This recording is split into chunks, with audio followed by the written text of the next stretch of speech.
What is going on, everyone else? Is shoulder time. So I'm going to be showing you a couple of movements to help with the shoulders. This is mostly for the Dasha Chalana. So if as you roll through your shoulders, you notice, hey, that hurts and I don't like that. This is to help make that motion a little bit easier and a little more fluid. In order to do this, you will need a ball. You will need a rolled up towel. And then you'll need 2 pillows that I have down here. We won't use those until the end though. First up, we're going to use this ball. So you're going to take the ball and you are going to place it on your shoulder blades. Well, between the shoulder blade and the spine. You're going to roll through the shoulders for as long as you need to. This isn't about digging any of the tension out. This is just about noticing what is happening in my shoulders at this moment in time and where does my body accumulate and hold tension. And so move up and down, move the ball up and down along the base of the shoulder blades, just rolling things out a little bit. I sometimes do these little side bend gyrations. Sometimes feels nice. And then going up as high as you can without that ball falling off. Naturally, it'll fall off every so often. I prefer to use a lacrosse ball. But if you have massage balls, I highly recommend those as well. Tennis balls are okay, but they tend to flatten out the squish. So in a pinch, useful, but for the most part, stick with one of these lacrosse balls. And then let yourself switch to the opposite side. Just rolling through things on that side. As you keep rolling through the shoulders here, here's a little bit of anatomy. As you keep rolling through those shoulder blades, here's a little bit of anatomy, right? The piece that we're trying to get to is all of this connective tissue between the shoulder blade and the spine. Because all of these muscles that accumulate around here connect to the low back and connect to the neck and connect to the arm. And so all of these muscles here help the shoulder blade to protract, which means the shoulder blade pushes forward on the rib cage, retract, which means it pulls back towards the spine, elevate and depress, and then moves diagonally. So what we're trying to do is just to mobilize all of the tissue inside to help to facilitate that movement. So the next movement that we're going to do is going to help those shoulder blades to retract. So if you notice that your shoulders lift a lot whenever you're trying to make movement happen, this next movement might be particularly useful. And so grab your rolled up towel. There is a link to a video in the chat about how to roll up your towel in case you don't know how to do that. But you're just going to set this towel down on the ground and you are going to lay down on it. So the base of that towel is going to be just beneath the shoulder blades and you are going to lay down palms, letting yourself rest and relax here. You might want to adjust up and down a little bit, depending on your level of comfort. The idea here is to let the shoulders open and relax. This may feel nice for you. If it feels nice, continue to rest here. If you're thinking, oh my goodness, this is the worst position I have ever been in, come out of it. Skip ahead in the video. Don't force yourself to be in any position that's uncomfortable for too long. We do that too much in the rest of our lives. We don't need to do it when we are mobilizing to the body. Maybe just hang out here. Go ahead and take a deep breath in through the nose. Exhale with a big sigh. Let the arms soften and settle down. Breathing in and out. Let everything be simple here.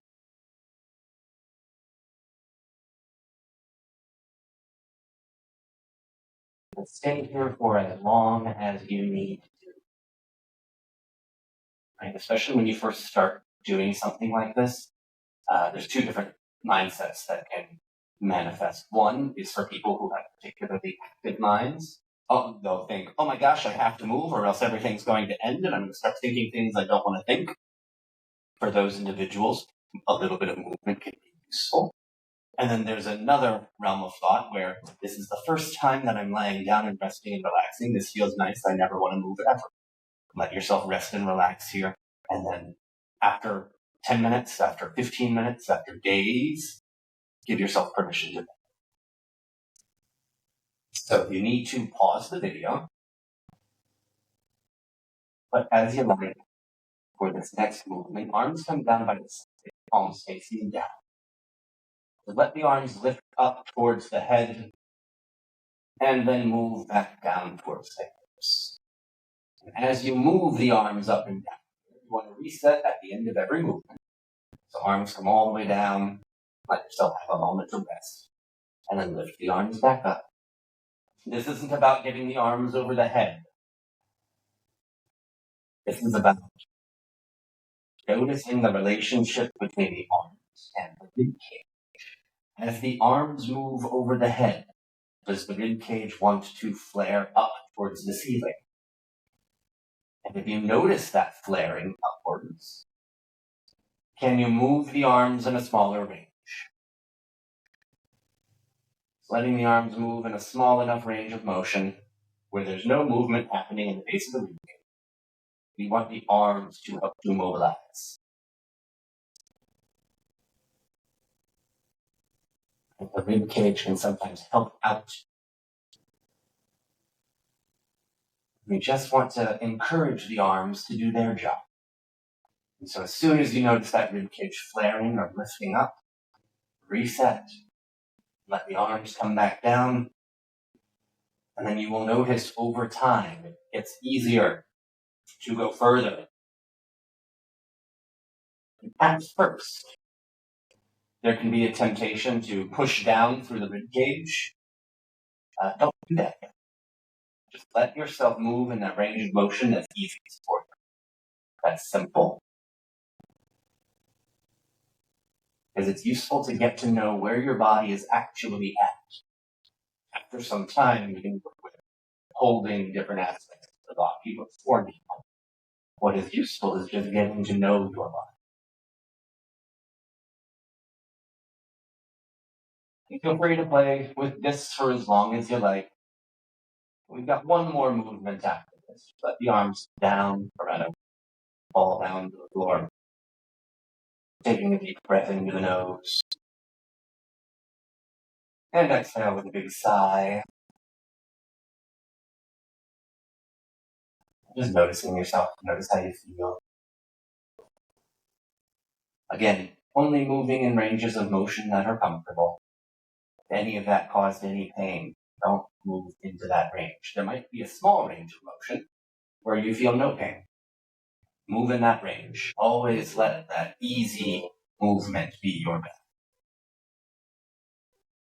And then as you like, just rolling over to one side and pulling that towel out from underneath you. But again, if you're enjoying that position, feel free to stay there forever. And then grab these two pillows. One is going to go between the thighs. And we're going to hug the other one. If you have a pillow for your head for support, I'm just going to roll this towel. And so kind of do what you can to even out your shoulders here. So that way they're in a plane. And then that other bolster or pillow stacks between the arms like a sandwich. What you're going to do is you're just going to reach one arm forward and then pull that arm back. Moving through the shoulder blade here. And you're looking for any movements where the shoulder lifts or depresses. All we're doing is moving forward and back into protraction and retraction. Just moving in a small range. If you notice any twisting in the arm, reset. As soon as you notice anything that is not protraction or retraction, stop. Reset. We want to work on these fundamental mechanics. So when we tune into that, one, we're listening to the body, and so we're less likely to agitate it. And two, those biomechanics are the foundations of larger movements. So playing with this for as long as you need to. Sometimes just giving yourself an opportunity to rest here can be quite nice. Just let yourself hang out and breathe.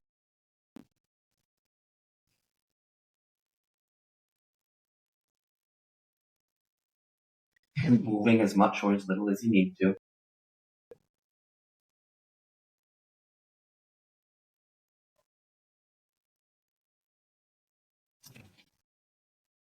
And then when all of that feels complete, let yourself rest. We've got a whole nother side to do. So If you feel like you need to keep working on that side, keep working on that side. I do recommend doing both sides, even if one side is particularly sticky and the other side is not. Just go ahead and set yourselves up. Square out the shoulders as much as possible. And stack the arms on top of the different as you like, just protracting and retracting that opposite arm. You may notice that it moves a little bit differently. It might move more fluidly. It might be a little more sticky. Just notice what's there. This isn't about perfection, it's about noticing. How do we have a conversation with our bodies? They tell us a lot. And when we start to have that conversation with our bodies, we start to let them heal. This doesn't mean that we don't need to go to a PT or a surgeon, but it does help to facilitate that process of healing once that work is done. So always moving in ranges of motion that are pain-free and that are simple. When the arm gets tired, just give yourself permission to rest. Just hanging out here and breathing.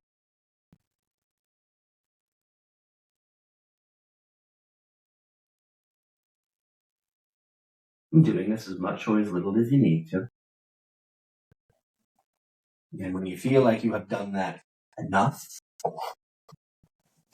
just let yourself slowly and gently coming up to a standing position just to reassess. How do you feel at this moment? How do the shoulders? Just taking a deep breath or two in here.